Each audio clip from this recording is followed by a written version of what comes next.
আমার যে উত্তর নির্জন, যে আমার 17-18 বছর বয়সের লেখা, সেখানে আমি একটা কবিতা লিখেছিলাম 17 বছর বয়সে। তা আমি নেব বা কেন আমার যা নয়, তাতে আমার ইন্টারেস্ট নেই। যা হওয়ার কথা তা হয়েছে। যৌবনের কিছু ধর্ম আছে, আমি তা পালন করব কেন? তা তো আমার নয়। আমি জানি এই যে যৌবন, এতে প্রকৃতি ব্যবহার করবে, এই যৌবনকে ব্যবহার করছে, করে আমাকে প্রকৃতির পারপাসটা সাফ করবে। প্রকৃতির পারপাস সাফ করবার জন্যে আমাকে এখন প্রাকৃতিক কিছু ধর্ম আছে, তা পালন করতে হবে। আমি তা করতে দেবো কেন? আমি নিজেই নিজেকে তৈরি করব। এই জায়গা থেকে প্রতিজ্ঞাটা এইখানে।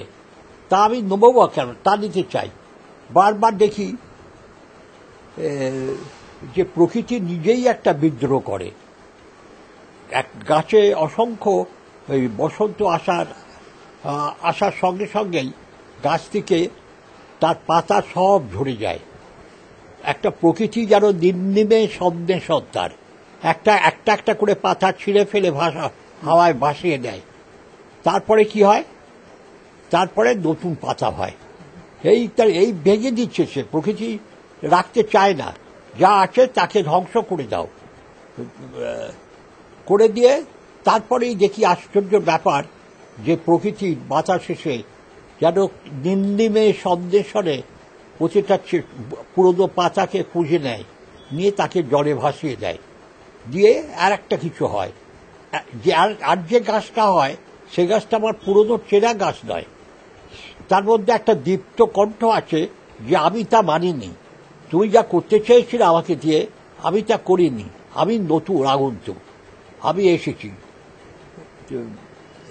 এই নতুন আমি নবীন আগন্তুক, নবযুগ তব যাত্রার পথে চেয়ে আছে উৎসুক।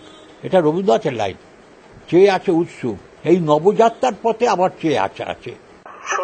শোনো জবা ফুল, কবি জবা ফুল লেখা, শান্তভাবে ভালোবাসা লেখা। কি ভালোবাসা?